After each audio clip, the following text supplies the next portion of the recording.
प्रस्तुतकर्ता immunity बढ़ाने के लिए रिसर्च एवं एविडेंस बेस्ड पतंजलि च्यवनप्राश। प्रायोजक मैदा, ट्रांसफैट, कोलेस्ट्रॉल रहित पतंजलि बिस्किट्स खाएंगे, हेल्दी इंडिया बनाएंगे। बड़े भैया को पहचानिए। Original Agarwal packers and movers की पहचान बड़े भैया। agrwalpackers.in, DRS ग्रुप और फूलों के पराग और प्रकृति के सैकड़ों पोषक तत्वों से भरपूर पतंजलि हनी।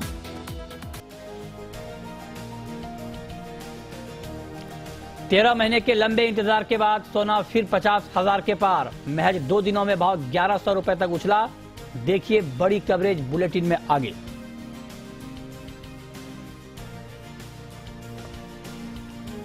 चांदी को भी मिला सोने का साथ। एमसीएक्स पर भाव 64,500 रुपए के पार। 2 दिनों में करीब 2,000 रुपए की तेजी। ग्लोबल मार्केट में $24 के करीब पहुंचा भाव।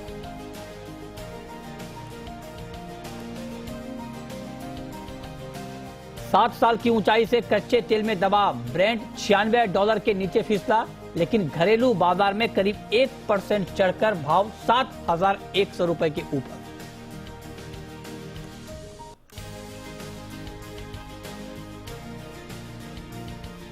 कॉटन में तूफानी रफ्तार। एमसीएक्स पर भाव 38,000 के ऊपर बरकरार। इस साल करीब 10% का उछाल।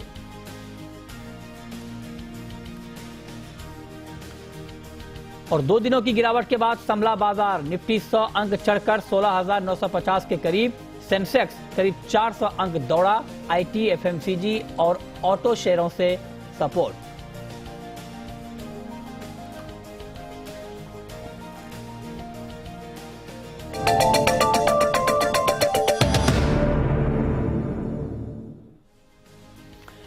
नमस्कार, मैं हूं मृत्युंजय कुमार झा और हमारा खास शो लंबा इंतजार फिर 50,000। जी हां, 13 महीने के लंबे इंतजार के बाद गोल्ड ने आखिर फिर से 50,000 के स्तर को पार कर लिया है। और इस बात की संभावना बन रही थी पिछले कुछ दिनों से कि गोल्ड 50,000 के ऊपर जाएगा। और देखिए गोल्ड के साथ बड़ा दिलचस्प वाकया हुआ है। इससे पहले मतलब कल वैलेंटाइन डे था और वैलेंटाइन डे के मौके पर गोल्ड ने 50,000 के स्तर को पार किया। इससे पहले वैलेंटाइन डे के दिन इतनी बड़ी तेजी 5 साल पहले आई थी। मतलब 2017 में वैलेंटाइन डे के दिन 5 साल पहले गोल्ड में 3% की तेजी आई थी और उसके बाद 2022 में। लेकिन इस तेजी के पीछे की वजह मोहब्बत नहीं है। ऐसा नहीं कि वैलेंटाइन डे था तो लोगों ने खूब गिफ्ट किए और गोल्ड के दाम 50,000 के ऊपर चले गए। इसके पीछे मोहब्बत वजह नहीं थी, इसके पीछे जंग की आशंका वजह थी। ये दिलचस्प वाकया है। आप देखिए कि एक तरफ जंग की खबर आ रही है कि तनाव के हालात बने हुए हैं यूक्रेन रूस में, और उसने गोल्ड की चमक बढ़ा दी और 50,000 के ऊपर मार्केट चला गया। बड़ी तेजी और 2 दिन में 1100 रुपए तक दाम बढ़ गए। और इस साल घरेलू बाजार में 5% तक की तेजी आ चुकी है और अंतर्राष्ट्रीय बाजार में गोल्ड का भाव 3 महीने की ऊंचाई पर पहुंच चुका है और बड़ी तेजी अंतर्राष्ट्रीय बाजार में भी कीमतों में दिख रही है। अब सवाल यह है कि आखिर ये तेजी क्यों है, क्या ये तेजी टिकाऊ है और क्या 50,000 के ऊपर के भाव पर भरोसा करना चाहिए? क्या ट्रेडर के लिए इस भाव पर खरीदना ठीक रहेगा? इन्वेस्टर को क्या करना चाहिए? और जो कंज्यूमर हैं क्या उनको सस्ते सोने का इंतजार करना चाहिए या नहीं करना चाहिए? इन्हीं सब मुद्दों पर हम बातचीत करेंगे। बातचीत के लिए हमारे साथ मेहमानों का एक खास पैनल है। पहले अपने मेहमानों से आपका परिचय करा दें। हमारे साथ हैं जतिन त्रिवेदी एलकेपी सिक्योरिटीज के, मनोज जैन है पृथ्वी फिनमार्ट के, कोलिन शाह है चेयरमैन है James and jewellery export promotion council के, और योगेश सिंघल हैं the Boolean and jewellers association के। आप सभी का बहुत बहुत स्वागत है। चर्चा की शुरुआत, सबसे पहला सवाल कोलिन शाह जी आपसे होगा मेरा। आप जरा बताएं कि जो तेजी अभी गोल्ड में हमने देखी है उसके पीछे साफ वजह सामने आ रही है कि यूक्रेन और रूस के तनाव ने दुनिया भर में सुरक्षित निवेश के तौर पर गोल्ड की डिमांड बढ़ा दी है। लेकिन क्या ये डिमांड कंटिन्यू रहने वाली है, रह सकती है? 50,000 के ऊपर क्या भाव टिकेगा क्या? Thank you. जैसे आपने पहले बताया, ये टाइम कारण मोहब्बत तो नहीं है, वो पक्का है। यूक्रेन का वॉर ही है and actually not war but जो अनरेस्ट वहां पे चल रहा है। बट ये वोलेटाइल ही रहेगा। हमारे जो हमारी रिसर्च के हिसाब से अगले 2-3 महीना थोड़ा वोलेटिलिटी रहेगा, ऊपर जाएगा नीचे आएगा। बहुत सारे इवेंट्स है। ये यूक्रेन के इवेंट में क्या होता है वो बहुत एक मायना रखता है गोल्ड के प्राइस के लिए। फिर दूसरा जो एक बड़ा इवेंट आ रहा है वो फेड का मीटिंग है मार्च का। सो इन्फ्लेशन के नंबर्स यूएस के हाई है, अब वहां पे अगर उन्होंने इंटरेस्ट रेट बढ़ाया तो उससे भी बहुत कुछ वोलेटिलिटी आ सकता है। सो अगले 2-3 महीने हमारे हिसाब से वोलेटाइल ही रहेगा। आपने जैसे पूछा तो ट्रेडर को हेजिंग के साथ हर लेवल पे अपना बिजनेस करना चाहिए, और कंज्यूमर जैसे हम लोग बोल भी रहे हैं कि लॉन्ग टर्म के हिसाब से देखो तो हर साल 3-5% बढ़ने ही वाला है रुपी और डॉलर टर्म्स में, तो उनको अप्रिसिएशन लॉन्ग टर्म के हिसाब से तो 100% मिलेगा। और हर लेवल पे उनको जो शादी के जो ओकेजन है उस हिसाब से जो भी खरीदारी करनी है वो करनी चाहिए। सो हमारा व्यू वो है। अच्छा, ठीक है। तो आप कह रहे हैं कि मार्केट का ट्रेंड अभी रहेगा ऊपर, लेकिन अब जरा आप बताएं सिंघल साहब कि आपके हिसाब से मान लीजिए कि अगर 50,000 के ऊपर भाव गया है, क्योंकि बहुत लंबे वक्त तक गोल्ड का भाव 47-48 के रेंज में फंसा रहा, तमाम वजह आती थी लेकिन उसके बाद भी गोल्ड के दाम नहीं बढ़ते थे। अभी क्या है, अभी देखिए दोनों सिनारियो, जो दर्शक गोल्ड में दिलचस्पी रखते हैं उनके लिए पूरे मार्केट के मूड माहौल को समझना जरूरी है। एक तरफ यूक्रेन और रूस का विवाद है, पता नहीं इसका आगे क्या होगा, ये विवाद थम जाएगा या बढ़ेगा, ये आगे पता चलेगा, लेकिन अभी मार्केट को ये सपोर्ट कर रहा है। दूसरी बात यह है कि अमेरिका में जो महंगाई के आंकड़े हैं वो 40 साल में सबसे ज्यादा हैं, और उसको बार बार मार्केट फॉलो इसलिए कर रहा है कि बेशक फेड ब्याज दरें बढ़ा दे, लेकिन फेड के लिए बहुत आसान नहीं होगा कि 2% पर महंगाई को जल्द लेते आए, तो वहां से मार्केट को एक सपोर्ट मिल रहा है। लेकिन तीसरी बड़ी बात यह है कि अगर फेड ने मान लीजिए बहुत एग्रेसिवली ब्याज दरें बढ़ाना शुरू कर दिया तो इसको गोल्ड ने बीच बीच में डिस्काउंट किया था और दाम गिरे भी थे। तो एक तरफ यूक्रेन रूस का तनाव गोल्ड के लिए सपोर्टिव, महंगाई अमेरिका की गोल्ड के लिए सपोर्टिव, लेकिन फेड का ब्याज दर बढ़ाना गोल्ड के लिए नेगेटिव। इन तीनों खबरों के बीच गोल्ड को आप कहां देख रहे हैं सिंघल साहब? नमस्कार मृत्युंजय जी, मैं कहना चाहता हूं अपने दर्शकों को भी कि सोने में कभी भी बेच के ना चले, भले ही सोने का भाव 52,000 आए या 50,000 आए या 48,000 आए। पहली तो मेरी सलाह ये होगी। दूसरी चीज, तो जो 50,000 के ऊपर सोना गया है, पहले भी इसका ब्रैकेट 51,000 रुपए तक जाता था, 48,000, 51,000, 52,000 के अंदर रहता था। तो ये सोना 52,000 रुपए तक कहीं भी जा सकता है, तो इसको खरीद के चलना चाहिए, अभी इसको बेच के नहीं चलना चाहिए। दूसरी चीज जो कॉलिन साजी ने बताई कि इसमें वोलेटिलिटी रहेगी, ऊपर नीचे उतार चढ़ाव रहेगा। कुल मिला के इसमें बहुत मोटी तेजी, जैसे पहले 56,000, 58,000, 60,000 तक की थी उम्मीद, तो अभी ऐसी कोई संभावना इसमें सामने की सामने अभी नहीं बन रही है।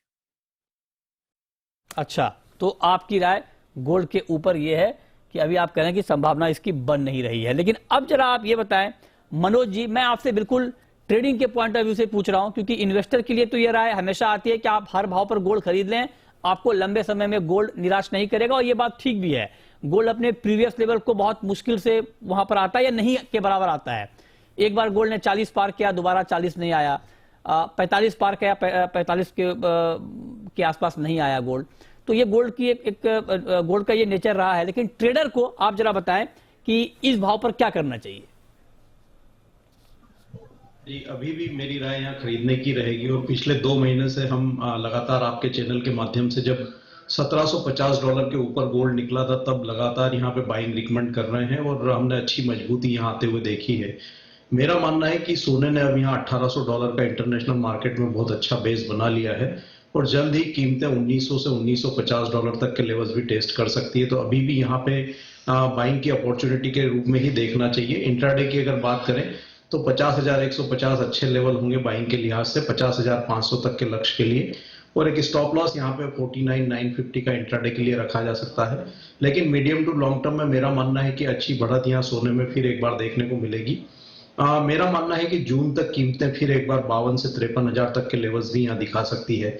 तो जो भी डिप मिलता है किसी भी कारण से वोलेटिलिटी के चलते, तो उसको बाइंग के रूप में देखना चाहिए, क्योंकि जिस तरह से जो हालात बन रहे हैं, चाहे वो ब्याज दरों में बढ़ोतरी होगी, तो इस बार कीमतें गोल्ड को सपोर्ट करेगी, क्योंकि जो ग्लोबल इक्विटी में वहां दबाव देखने को मिलेगा और सेफ हेवन असेट्स में बाइंग आती हुई नजर आएगी।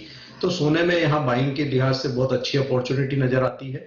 कोई भी डिप आता है तो लंबी अवधि के निवेशकों को यहाँ निवेश करके चलना चाहिए। जून तक मेरा मानना है कि 53,000 तक के लेवल्स यहाँ देखने को मिल सकते हैं। अच्छा, आप कह रहे हैं कि जून तक 53,000 के लेवल गोल्ड में देखने को मिल सकते हैं। आपका व्यू जतिन त्रिवेदी जी, ट्रेडर के लिए क्या होगा इस भाव पर? डे ट्रेडर्स के हिसाब से बात करें तो डेफिनेटली यहाँ पर बाइंग का मोमेंटम जो है उस पर ध्यान फोकस रखना चाहिए, क्योंकि अगले 24 घंटे तक अनसर्टिनिटी जो है मार्केट में बनी हुई है with respect to geopolitical tension. 16 फरवरी जिस तरह से एक डेट सामने आया है यूक्रेन और रशिया की तरफ से, स्पेशली यूक्रेन की तरफ से, तो वहाँ पे जो है वो हमला होने की आशंकाएं बताई गई हैं। उसको अगर हम लोग असाइड भी रखते हैं तो अभी जो फिलहाल जो मोमेंटम पिक हुआ है सभी मार्केट्स में, एक वॉलेटिलिटी बढ़ी है, तो इस वॉलेटिलिटी में उसको अगर देखने जाएंगे तो अभी फिलहाल जो ट्रेंड है वो अपसाइड का है, तो बाय ऑन डिप्स की स्ट्रेटेजी बनाकर रखें गोल्ड सिल्वर दोनों के अंदर। ये एक इमीडिएट 1 से 2 दिन के व्यू के हिसाब से है। तनाव जो है वो एक बार एस्केलेशन पॉइंट आ जाता है, मतलब एक पीक आ जाता है या पता चल जाता है कि वॉर हो रहा है या नहीं हो रहा है, उसके बाद मुझे लग रहा है कि गोल्ड के अंदर प्रॉफिट बुकिंग आ जाएगी। वेदर वॉर होता है या नहीं होता है, दोनों सिनेरियो में प्रॉफिट बुकिंग जरूर आएगी, लेकिन ऊपरी स्तरों से आएगी, इस लेवल से नहीं आएगी। तो यहाँ पर फिलहाल बाइंग रिकमेंडेशन है, डिप्स पर बाय कीजिए 50,450 50,500 के टारगेट्स के लिए 1 से 2 दिन के हिसाब से। 50,150 के आसपास जो है वो लेवल अच्छे बन रहे हैं बाइंग के हिसाब से, 200 से लेके 150 के बीच में। 49,950 के नीचे जो है वो एक स्टॉप लॉस मेंटेन रखना है for the next 24 hours. Okay, तो आप कह रहे हैं गोल्ड में बाइंग करनी चाहिए, करेक्शन आएगा, लेकिन आप कह रहे हैं कि इस लेवल पे नहीं आएगा, थोड़ा और ऊपर जाएगा तब आएगा। लेकिन पटनायक जी, जो लोग पोजिशनल ट्रेड लेना चाहते हैं इस मार्केट में, थोड़ा सा लंबा व्यू है, बहुत लॉन्ग टर्म का नहीं लेकिन मिड टर्म का व्यू है, तो उनके लिए इस भाव पर क्या है? देखिए, आप मिड टर्म व्यू भी लेंगे आज, जैसे हमने बोला कि जियोपॉलिटिकल सिचुएशन आज के आज तो करेक्ट नहीं होने वाला है। करेक्ट, ये थोड़ा टाइम तो लगेगा, और उस हिसाब से आप देखे जाएंगे तो इवन इन्फ्लेशन का जो आंकड़ा आ रहा है 7.2% यूएस में, उसका भी कोई सोल्यूशन नहीं है। तो मिड टर्म से भी मेरा लॉन्ग करने का ही व्यू बनता है, बिकॉज जब तक फेड आके एक्चुअल इंटरेस्ट रेट बढ़ाता नहीं है तब तक मेरे हिसाब से गोल्ड में मंदी देखने में थोड़ी प्रॉब्लम आएगी। राइट, तो हमारा वही व्यू है कि अराउंड 50,000 या 50,100 के लेवल पे हम लोग खरीद के चल सकते हैं, और एक स्टॉप लॉस लगाना चाहिए जरूर 49,900 के लेवल के आसपास। Long term, short term target 50,400 and long term 51,000 का लगा के चल सकते हैं। अच्छा, ठीक है, तो ये राय आपकी है गोल्ड के ऊपर, ये ट्रेडिंग के पॉइंट ऑफ व्यू से राय हो गई। लेकिन अब कोलिन शाह जी, एक बात मैं आपसे पूछना चाहता हूं सर, कि क्योंकि अभी तो हम ताजा हालात की बात कर रहे हैं, लेकिन मैं एक सिनारियो आपके सामने रख रहा हूं और फिर जानना चाहता हूं कि उसके बाद गोल्ड का होगा क्या। अगर मान लीजिए 1-2 दिनों में ये खबर आ जाए कि यूक्रेन और रूस का तनाव कम हो रहा है, बातचीत हो रही है, बातचीत आगे बढ़ गई, और मार्च के महीने में फेड की तरफ से मान लीजिए जो बात हो रही है कि 50 बेसिस पॉइंट तक की भी बढ़ोतरी हो सकती है ब्याज दर में, अगर ये दोनों बात सामने आगे आ गई, तनाव कम हो गए और ब्याज दरें ज्यादा बढ़ने वाली बात अगर उसकी पुष्टि हो जाती है, तब क्या गोल्ड में एक तेज करेक्शन हम देख पाएंगे सर? ऑनेस्टली देखो, एस्ट्रोलॉजर तो नहीं है, सो ये बहुत सारे हाइपोथेटिकल सिचुएशन जैसे आप बता रहे हो, बट मैं एक चीज बोल सकता हूँ कि जब भी कोई इवेंट होती है तो 2 से 5% का एक फर्क इमीडिएट आता है, आइदर अपवर्ड्स और डाउनवर्ड। सो अभी अगर तनाव खत्म हो गया, सो आई थिंक 2-5% का शायद करेक्शन आ सकता है। और अगर फेड ने रेट बढ़ाया तो वो बहुत एक थोड़ा अनप्रडिक्टेबल है, क्योंकि कितना वो लोग बढ़ाते हैं उस पे एक बहुत मायना रखता है, और उसके बीच में कुछ और ना हो जाए। सो अभी I would not speculate, one day at a time, और पहले तो देखते हैं ये तनाव का क्या होता है, बिकॉज उसके बाद ही फेड का इम्पैक्ट कितना आएगा वो मालूम पड़ेगा। अच्छा, ठीक है, तो आप कह रहे हैं कि उसके बाद ही ये पता चलेगा कि क्या इंपैक्ट आएगा। लेकिन अब छोटा सा ब्रेक लेंगे, और ब्रेक के बाद एक बड़ा सवाल जो आप सबके मन में आ रहा है, जो दर्शक, जो ट्रेडर है वो तो ठीक है, वो शॉर्ट टर्म या लॉन्ग टर्म के लिए ट्रेड करते हैं, लेकिन कंज्यूमर के मन में कई बार ये सवाल आता है कि गोल्ड सस्ता होगा क्या, तब खरीदेंगे। बहुत सारे लोग पूछ रहे हैं कि अरे गोल्ड के दाम कब कम होंगे, कब दाम गिरेंगे कि खरीदें गोल्ड। उनका जवाब उनको मिलेगा ब्रेक के बाद। आप बने रहिए हमारे साथ।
ब्रेक के बाद भी आपका स्वागत है।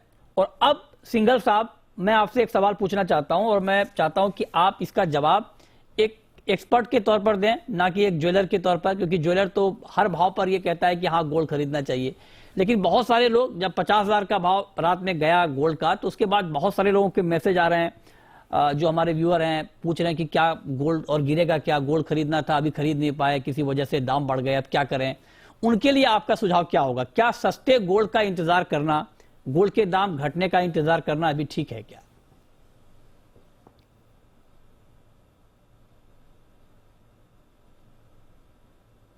सिंघल साहब सुन पा रहे हैं आप?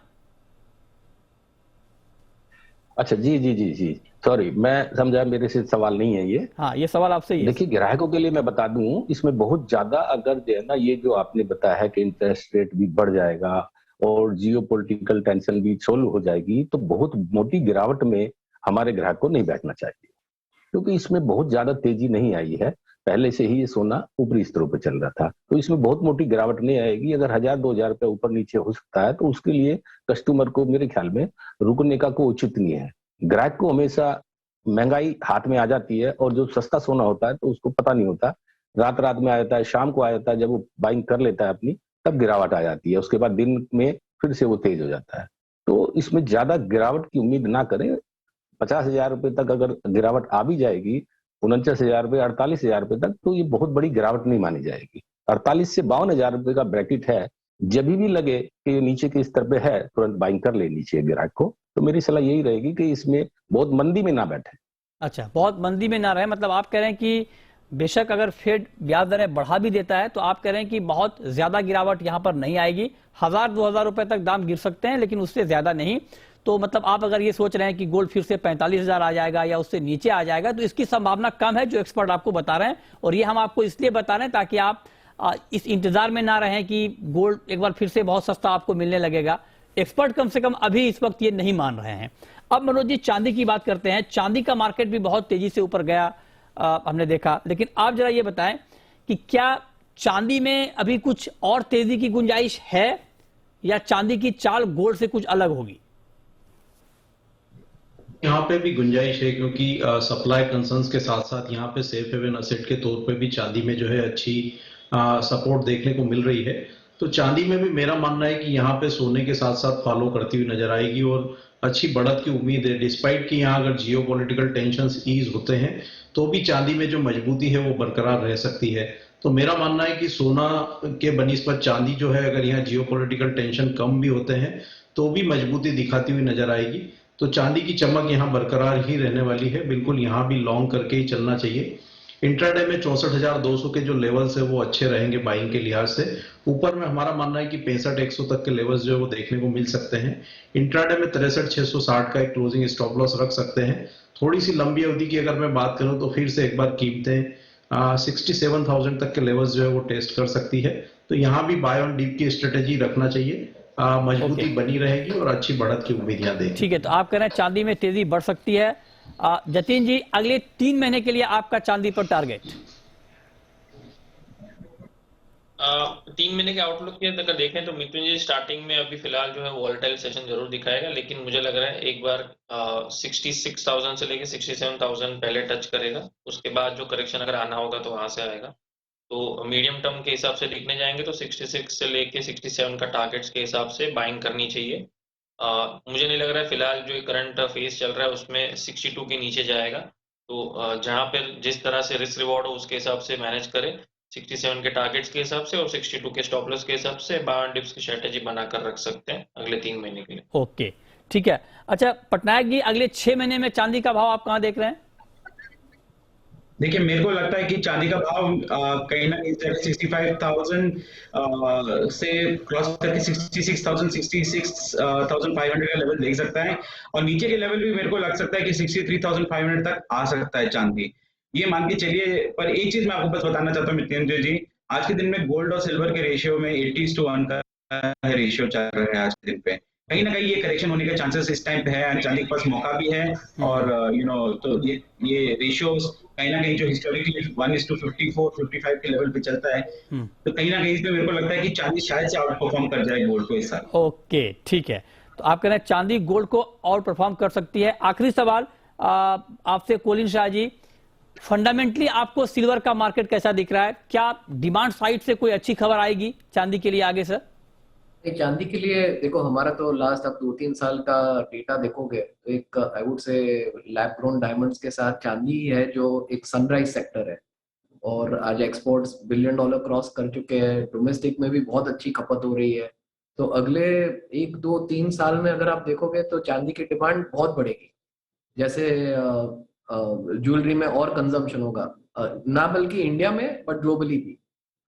सो हम तो डिमांड के लिए बहुत पॉजिटिव है चांदी। राइट, तो आप कह रहे हैं कि डिमांड बहुत अच्छी रहेगी, चांदी पर भी बुलिश हैं हमारे सारे एक्सपर्ट। बहुत शुक्रिया कोलिन शाह जी आपका, जतिन त्रिवेदी जी आपका, मनोज जी आपका, और योगेश सिंघल साहब आपका, प्रीतम पटनायक जी आपका हमारे साथ जुड़ने के लिए और डिटेल में बताने के लिए कि गोल्ड और सिल्वर में जो तेजी आई है, बड़ी तेजी आई है, अब यहां से आगे मार्केट की चाल होगी क्या। तो फिलहाल इस खास शो में इतना ही। छोटा सा ब्रेक के बाद भी खबरें जारी हैं। नमस्कार।